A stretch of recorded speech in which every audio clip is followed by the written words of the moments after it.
नारायण एक पुरानी लाइब्रेरी में काम करता था। उसका काम था दुर्लभ और प्राचीन किताबों को शोधकर्ताओं तक पहुंचाना, लेकिन उसने कभी कल्पना भी नहीं की थी कि उसे रामगढ़ जैसे इतने पिछड़े और वीरान इलाके में आना पड़ेगा। क्या आफत है। मैनेजर साहब ने कहा था कि स्टेशन के बाहर कदम रखते ही तांगा या रिक्शा मिल जाएगा। यहां तो दूर दूर तक कोई परिंदा भी नहीं दिख रहा। चलो आगे देखते हैं, शायद कोई मिल जाए। नारायण ने स्टेशन के सुनसान रास्ते को पीछे छोड़ा और उबड़ खाबड़ सड़क पर चलना शुरू किया। उसे उम्मीद थी कि कोई राहगीर रास्ता बता देगा। चलते चलते वो एक पुरानी चाय की टपरी पर पहुंचा। ओ काका, जरा मदद करेंगे? मुझे इस ठिकाने पर पहुंचना है। मैं बहुत दूर से आया हूं और इन रास्तों से बिल्कुल अनजान हूं। कहाँ जाना चाहते हैं आप? नाम बताएंगे तो ही कुछ कह सकूंगा। जी, मुझे रामगढ़ की पुरानी बस्ती की तरफ जाना है। एक बार ये पता देख लीजिए। ओह, बस्ती जाना है। लेकिन बाबूजी, अब तो बहुत देर हो गई है। सूरज ढलने के बाद यहाँ कोई सवारी नहीं रुकती। अब तो कोई तांगा भी नहीं मिलेगा। अगर आप पैदल चलने की सोच रहे हैं तो कम से कम 5 से 6 घंटे का रास्ता है। क्या 6 घंटे? इतना लंबा रास्ता? ये तो बड़ी मुसीबत हो गई। अब मैं क्या करूं? मुझे कुछ समझ नहीं आ रहा। बाबूजी, आप परेशान ना हो। मेरा घर यहीं पास में ही है। अगर आपको कोई दिक्कत ना हो तो आज रात आप मेरे यहाँ ही विश्राम कर लीजिए। सुबह होते ही ताजा दम होकर निकल जाइएगा। नहीं काका, दरअसल ये किताबें मुझे आज ही पहुंचानी है, वरना काम बिगड़ जाएगा। फिर भी आपका दिल से शुक्रिया कि आपने मुझ अजनबी की इतनी चिंता की। आजकल के जमाने में ऐसी नेकदिली कम ही दिखती है। कोई बात नहीं बाबूजी, पर जरा चौकन्ने रहिएगा। रात के समय ये सुनसान रास्ते और घने पेड़, यहाँ का माहौल कुछ ठीक नहीं रहता। ठीक है काका, ध्यान रखूंगा। चलिए अब मैं निकलता हूं। नारायण अपनी किताबों का झोला कस कर पकड़े उस कच्ची सड़क पर चला जा रहा था। उसे रह रहकर उस चाय वाले की बात याद आ रही थी कि ये रास्ता सुरक्षित नहीं है। अचानक उसे अंधेरे में दूर एक टिमटिमाती हुई रोशनी दिखाई दी। जैसे जैसे वो पास आई, उसे एक बुजुर्ग आदमी नजर आया, जिसके हाथ में एक पुरानी लालटेन थी। लालटेन की सुर्ख रोशनी में उस बुजुर्ग का चेहरा झुर्रियों से भरा और बहुत ही शांत लग रहा था। नारायण को लगा जैसे डूबते को तिनके का सहारा मिल गया हो। ओ बाबा, शुक्र है आप मिल गए। मैं इस रास्ते पर भटक गया हूं। क्या आप मुझे बता सकते हैं कि रामगढ़ की बस्ती यहां से और कितनी दूर है? बुजुर्ग ने लालटेन ऊपर उठाई और नारायण के चेहरे को गौर से देखा। उनकी आंखों में एक अजीब सी गहराई थी। बस्ती? बेटा, तुम बहुत गलत समय पर इस रास्ते पर निकल आए हो। यहां से बस्ती अभी कोस भर दूर है, लेकिन इस अंधेरे में वहां पहुंचना नामुमकिन सा है। नारायण कुछ कहता, इससे पहले ही सड़क के दूसरी तरफ से एक भारी कदमों की आहट सुनाई दी। एक लंबा चौड़ा आदमी साए की तरह अंधेरे से निकलकर सामने आ खड़ा हुआ। उसे देखते ही बुजुर्ग ने अपनी लालटेन नीचे कर ली। ए मुसाफिर, रुक जा वहीं। जरा देखूं तो सही, इस वक्त यहाँ क्या कर रहा है? नीचे रख अपना झोला। आप कौन हैं और मुझे इस तरह क्यों रोक रहे हैं? मैं तो बस इन बाबा के साथ रास्ता पूछ रहा था। मैं यहाँ का चौकीदार हूँ और मेरा हुक्म है कि तू अभी के अभी पीछे मुड़ और जहां से आया है वहीं भाग जा। ये रास्ता आज रात तेरे लिए बंद है। नारायण उलझन में पड़ गया। उसने मदद के लिए बुजुर्ग की तरफ देखा, लेकिन बुजुर्ग चुपचाप खड़े थे। सर, लेकिन मुझे ये किताबें पहुंचानी है। बाबा कह रहे थे कि बस्ती पास ही है। मैंने कहा ना, चुपचाप यहां से निकल जा। और तू अपनी ये लालटेन लेकर यहां से दफा हो जा, वरना ठीक नहीं होगा। नारायण ने देखा कि वो अजनबी बहुत गुस्से में था। बुजुर्ग ने एक धीमी सी आह भरी और बिना कुछ बोले अपनी लालटेन घुमाई और अंधेरे रास्ते की ओर बढ़ने लगे। जाते जाते उन्होंने नारायण की तरफ मुड़कर देखा और उनकी आंखों में एक चेतावनी थी, जैसे वो कह रहे हों, इस आदमी की बात मान लो। नारायण के पास अब कोई चारा नहीं था। वो अजनबी शख्स वहीं खड़ा उसे घूर रहा था।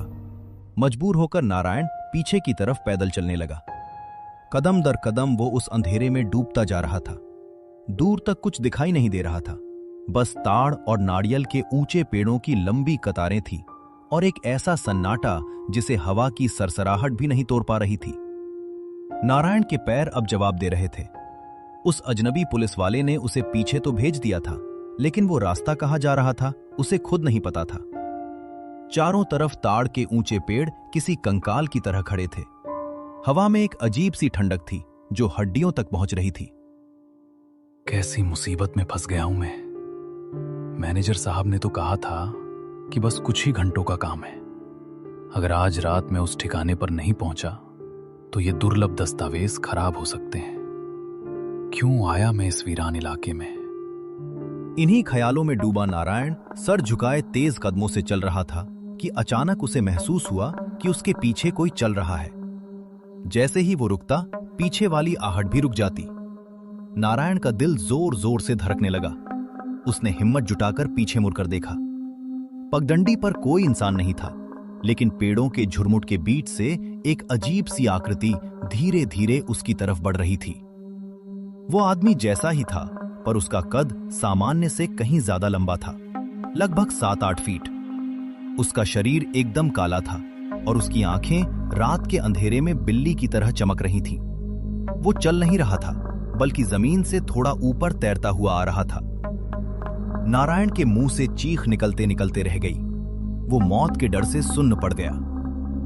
नारायण, वो झोला वहीं छोड़ दे, वो हमारा है। नारायण की रूह कांप गई। उसे समझ आ गया कि ये कोई लुटेरा नहीं, बल्कि कुछ और ही है। वो अपनी जान बचाने के लिए बदहवास होकर भागने लगा। वो कांटों भरी झाड़ियों, पत्थरों और कीचड़ की परवाह किए बिना बस भागे जा रहा था। पीछे से उसे उस साए के अट्टहास की आवाज सुनाई दे रही थी जो पेड़ों के बीच गूंज रही थी। भागते भागते वो एक ऐसी जगह पहुंचा जहां एक पुरानी जर्जर कुटिया नजर आई।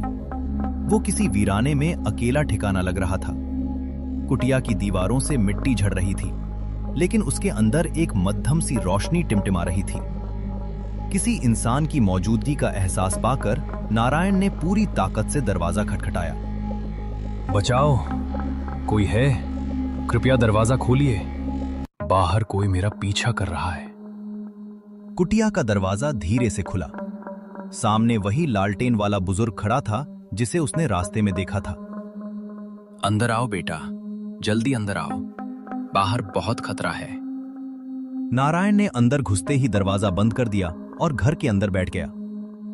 चाचा, बाहर कोई चीज है। वो इंसान नहीं है। वो मेरा पीछा कर रही है और मेरा नाम जानती है। शांत हो जाओ बेटा, तुम पहली बार यहां आए हो इसलिए डर गए। इस जंगल के अपने नियम हैं, तुम यहां सुरक्षित हो। नारायण ने थोड़ी राहत महसूस की। चाचा, मैं पास के ही गांव जा रहा था। मेरे पास बहुत जरूरी दस्तावेज हैं, पर अब मुझे लग रहा है कि मैं कभी वहां पहुंच ही नहीं पाऊंगा। तभी अचानक कुटिया के किवाड़ पर जोर जोर से धक्के पड़ने लगे। धक्का इतना जोरदार था कि मिट्टी की दीवारें हिलने लगी। वही है चाचा, वो आ गया। दरवाजा मत खोलिएगा। अरे डरो मत बेटा, वो तो मेरा बेटा है। वो बहुत देर से तुम्हारा इंतजार कर रहा है। वो कह रहा है कि तुमने उसे रास्ते में बहुत दौड़ लगवाई। नारायण का खून जम गया। क्या? आपका बेटा? पर बाहर तो कोई साया था। हाँ वही, देखो वो खिड़की से तुम्हें देख रहा है। नारायण ने मुड़कर देखा और उसकी चीख निकल गई। कुटिया के भीतर का माहौल अचानक बर्फीला हो गया। लालटेन की रोशनी अब पीली नहीं बल्कि रूहानी नीली पड़ने लगी थी। नारायण ने देखा कि बुजुर्ग की कोई परछाई जमीन पर नहीं बन रही है। चाचा, आपकी परछाई? आप कौन हैं? परछाई उनकी होती है बेटा जिनके शरीर में प्राण होते हैं। हम तो बस अतृप्त इच्छाओं के साए हैं। नहीं, मुझे जाने दो। ये लो मेरा बैग, इसमें सिर्फ किताबें हैं। हमें ये किताबें नहीं, इन किताबों के पन्नों में पैद वो प्राचीन मंत्र चाहिए जिन्हें पढ़कर हम फिर से जीवित हो सकें, और तेरा ये जवान शरीर हमारे काम आएगा। अचानक कुटिया का दरवाजा एक तेज सफेद धमाके के साथ खुलता है। कमरे में धूल और तेज रोशनी भर जाती है।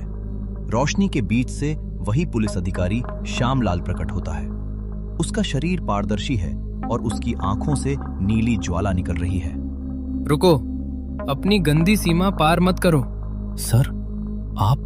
नारायण, मैंने तुम्हें बार बार संकेत दिया था कि यहाँ से निकल जाओ, पर तुम्हारी ये किताबें, ये ही इन दुष्टों को यहाँ खींच लाई हैं। श्यामलाल, तू 10 साल पहले भी हमारा कुछ नहीं बिगाड़ पाया था। हमने तुझे मार दिया था, याद है? तुमने सिर्फ मेरे शरीर को मारा था। मेरी वर्दी और मेरा फर्ज आज भी अमर है। अधिकारी अपने हाथ से एक चमकदार रोशनी की जंजीर निकालता है और उन दोनों सायों को जकड़ लेता है। कमरे में चीजें हवा में उड़ने लगती हैं। कुटिया के अंदर एक भयानक युद्ध छिड़ गया। एक तरफ 2 दुष्ट आत्माएं थीं और दूसरी तरफ एक कर्तव्यनिष्ठ रक्षक की रूह। नारायण ने देखा कि दरवाजा खुला है। वो अपनी पूरी ताकत लगाकर झोला उठाता है और बाहर की ओर भागता है। पीछे मुड़कर मत देखना नारायण, सीधे स्टेशन की पटरी की तरफ भागो। जब तक सूरज ना निकले रुकना मत। नारायण कुटिया से बाहर निकलता है। पीछे से उसे कुटिया के ढहने की और डरावनी चीखों की आवाजें सुनाई देती हैं। वो झाड़ियों, पत्थरों और अंधेरे को चीरता हुआ भागता है। उसके पीछे वो काला साया फिर से आने की कोशिश करता है, लेकिन अधिकारी की रोशनी उसे बार बार रोक लेती है। जब नारायण की आंख खुली तो चिड़ियों की चहचहाहट सुनाई दे रही थी। रात का खौफनाक मंजर अब गायब था। अरे बेटा, तुम यहाँ रात भर कहाँ थे? तुम्हारी हालत तो बहुत खराब लग रही है। चाचा, वो कुटिया, वो पुलिस वाला, वो सच था। तो तुमने उन्हें देख लिया? बेटा, वो इंस्पेक्टर श्यामलाल थे। 10 साल पहले इसी गांव के 2 दरिंदों ने उन्हें मार दिया था। वे लुटेरे तो आग में जल मरे, पर इंस्पेक्टर साहब की आत्मा आज भी इस रास्ते पर पहरा देती है, ताकि कोई दूसरा बेगुनाह उन राक्षसों का शिकार न बने। नारायण ट्रेन में बैठ गया। थोड़ी देर बाद ट्रेन चलने लगी। नारायण ने देखा कि दूर पगडंडी पर वही पुलिस अधिकारी खड़ा है। उसने अपनी टोपी उतारकर नारायण को विदा किया और धीरे धीरे धुंध में ओझल हो गया। फर्ज कभी मरता नहीं।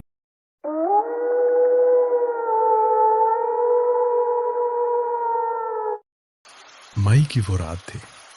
वैसे तो इस वक्त लू चलनी चाहिए थी और गर्मी से पसीने छूटने चाहिए थे, पर मौसम ने ऐसी करवट ली कि रूह कांप जाए।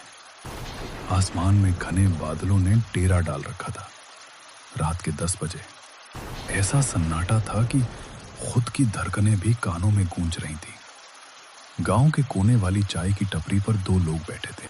रामू भाई, मई की इस भयंकर गर्मी में ऐसा सैलाब पहले कभी देखा है क्या? मेरा तो जी बैठा जा रहा है। पक्का कोई बड़ी अनहोनी होने वाली है। आसमान का हाल तो देखो, कड़क ऐसी है मानो ऊपर बैठा कोई दानव दहाड़ मार रहा हो। अरे किशन, तेरी तो फितरत ही डरपोक है। अरे भाई, इस झमाझम बारिश का आनंद उठा। देख, मिट्टी से कैसी लाजवाब महक उठ रही है। तू तो बस हर वक्त बर्बादी की माला जपता रहता है। चुपचाप शांति से चाय का मजा ले। नहीं रामू, किशन की बात को हल्के में मत ले। परसों जब मैं बस अड्डे पर था तो शहर वाले कह रहे थे कि ये बारिश कुदरत का खेल नहीं है। चर्चा थी कि आसमान में कुछ जहरीली दवाइयाँ घोली गई हैं। ये बड़ी बड़ी दवा कंपनियों की चाल है ताकि लोग बीमार पड़ें और उनके अस्पताल भरें। हम जैसे आम आदमी तो बस उनके मुनाफे का जरिया हैं। साजिश है या नहीं ये तो मालिक जाने, पर हमारे बड़े बुजुर्ग कहते थे कि जब बिना मौसम के ऐसा कहर बरसता है तो बुरी बलाएं जाग जाती हैं। कहते हैं ऐसी काली रातों में पाताल के रास्ते खुल जाते हैं और भटकती हुई रूहें किसी जिंदा वजूद की तलाश में बस्ती की तरफ रुख करती हैं। लो भाई, अब किशन भी भूतों की टोली में शामिल हो गया। अब क्या वो रूहें यहाँ टपरी पर बैठकर उधार की चाय पिएंगी? खौफ खाना बंद करो। वैसे आज भोला काका दिखाई नहीं दिए। रोज तो इसी समय उनकी लाठी की आवाज सुनाई दे जाती थी। भाई, ऐसी आफत की बारिश में काका घर से निकलेंगे भला? शरीर भी अब साथ नहीं देता होगा, पर माननी पड़ेगी, आज काका के बिना महफिल बेजान लग रही है। वो यहाँ होते तो इस डरावने मंजर पर कोई ऐसा किस्सा सुनाते कि हम सबकी सिट्टी पिट्टी गुम हो जाती। एक धुंधली सी रोशनी हिलती हुई दिखाई दी। एक हाथ में पुराना जगह जगह से फटा हुआ काला छाता और दूसरे हाथ में पीली रोशनी वाली लोहे की भारी टॉर्च लिए भोला काका चले आ रहे थे। उनकी धोती गीली होकर चिपक गई थी, लेकिन उनकी चाल में एक अजीब सी तेजी और चेहरे पर एक अनजाना डर था। जैसे ही काका टपरे की छत के नीचे आए, उनका चेहरा हमेशा की तरह हंसमुख नहीं बल्कि डर के मारे सफेद पड़ा हुआ था। उनकी सांसें बुरी तरह फूल रही थी। काका, कहाँ रह गए थे आप? हम सब आपकी ही राह देख रहे थे। इतनी आफत की बारिश में आप कहाँ थे? क्या बताऊं बेटा, खेत पर गया था। फसल पूरी पक चुकी है, बस कटने की देरी है। मन इतना घबराया हुआ है कि क्या कहूं। डर लगता है कि कोई वहां गलती से जलती सिगरेट या माचिस की तीली न फेंक दे। अगर जरा सी भी चिंगारी लगी तो मेरी साल भर की मेहनत और बच्चों का निवाला पल भर में राख हो जाएगा। सच कह रहे हो काका, आजकल लोग बहुत लापरवाही करते हैं। सूखी फसल में आग बिजली से भी तेज फैलती है, पूरा साल बर्बाद हो जाएगा। और अब ये बेमौसम बारिश डरा रही है। आग से बच भी गए तो डर है कि कहीं ओले ना पड़ जाएं। अगर ओले गिरे तो गेहूं की बालियां टूटकर मिट्टी में मिल जाएंगी। फिर हमें पूरे साल सूखी रोटी भी नसीब नहीं होगी। ये बारिश नहीं, साक्षात तबाही है। काका, जो होना है वो तो होगा ही। अब आप आ गए हैं तो इस डरावने माहौल को थोड़ा रोमांचक बना दीजिए। आज मौसम एकदम कहानी वाला है। कोई ऐसा किस्सा सुनाइए जो रोंगटे खड़े कर दे, जैसा आपने पिछली बार वादा किया था। काका ने अपनी धुंधली आंखों से बाहर गिरते पानी को देखा। उनकी आंखों में अचानक पुराना खौफ दिखाई देने लगा, मानो वो फिर से उसी पुरानी रात में पहुंच गए हो। कहानी सुननी है, पर एक बात गांठ बांध लो, ये कोई मनगढ़ंत किस्सा या दादी नानी की कहानी नहीं है। आज से ठीक 40 साल पहले मई की ऐसी ही मनहूस बारिश में ये सब मेरे साथ हुआ था। उस रात ने मुझे बता दिया कि जिसे हम देख नहीं सकते वो भी इस दुनिया में होता है। तब मैं तुम्हारी उम्र का रहा हूंगा। शरीर में ताकत थी और मन में कोई डर नहीं। उन दिनों बैलगाड़ियों का जमाना था। गाड़ियां और बसें तो कभी कभार ही दिखती थी। मैं शहर की मंडी से घर का सामान और अनाज लादकर अपने गांव लौट रहा था। सूरज डूब चुका था और चारों तरफ अंधेरा फैल रहा था। अचानक आसमान में वैसे ही काले बादल गरजने लगे जैसे आज गरज रहे हैं। खुर खुर, चल मेरे शेरों, बस थोड़ा सा रास्ता और है। रास्ता बिल्कुल सुनसान था। दोनों तरफ घने जंगल और झाड़ियां थीं। तभी सड़क के किनारे एक पुराने पीपल के पेड़ के नीचे मुझे एक बूढ़ा आदमी खड़ा दिखा, पर उसका चेहरा मोम की तरह पीला और बेजान था। वो हिलडुल नहीं रहा था, बस मूर्ति की तरह खड़ा मुझे घूर रहा था। उसकी आंखों में काली पुतलियां नहीं थीं, बस सफेद खालीपन था। मैंने सोचा शायद कोई राहगीर होगा जो बारिश से बच रहा है, और उसे पीछे छोड़कर आगे बढ़ गया। तभी बहुत तेज बारिश शुरू हो गई। बूंदें शरीर पर पत्थर की तरह लग रही थी और सुई की तरह चुभ रही थी। कोहरा इतना बढ़ गया कि सामने का रास्ता दिखना बंद हो गया। तभी बीच रास्ते में एक औरत खड़ी दिखी। वो पूरी तरह भीगी हुई थी। मुझे उस पर तरस आ गया और मैंने गाड़ी रोक दी। बहन, इस सुनसान रास्ते पर इतनी रात को अकेली क्यों खड़ी हो? क्या तुम्हें डर नहीं लगता? डर तो लग रहा है बाबूजी। पास के गांव अपने मायके जा रही थी और अचानक इस बारिश ने रास्ता रोक लिया। क्या आप मुझे थोड़ी दूर आगे तक छोड़ देंगे? आपकी बड़ी मेहरबानी होगी। मैंने बिना कुछ सोचे समझे उसे अपनी बगल में बैठने को कह दिया। पर जैसे ही वो गाड़ी पर चढ़ी, एक अजीब बात हुई। मेरे तंदुरुस्त बैलों के पैर अचानक कांपने लगे। गाड़ी इतनी भारी हो गई जैसे उस पर अनाज की बोरियां नहीं बल्कि कोई भारी पहाड़ रख दिया हो। बैल अपनी पूरी जान लगा रहे थे। उनकी नसें फूल गई थीं, पर गाड़ी बस रेंग रही थी। बाबूजी, बारिश और तेज हो रही है। आगे मेरे पुरखों की एक पुरानी हवेली है। अब वो खंडहर हो चुकी है, पर छत अभी भी ठीक है। वहीं थोड़ी देर रुक जाते हैं। जब बारिश थमेगी तो निकल चलेंगे। आपके बैल भी इतनी बारिश में आगे नहीं चल पाएंगे। हम उस हवेली के फाटक पर पहुंचे थे। वो हवेली नहीं बल्कि मौत का द्वार लग रही थी। चारों तरफ चमगादड़ मंडरा रहे थे और झाड़ झंखाड़ ने उसे घेर रखा था। बहन, ये तो पूरी तरह खंडहर है। यहाँ कोई चिड़िया भी नहीं फटकती। यहाँ रुकना ठीक होगा? बस कुछ ही देर की बात है बाबूजी। आप बाहर रुकिए, मैं अंदर जाकर देखती हूँ। अगर कहीं कोई दिया या लालटेन मिल जाए।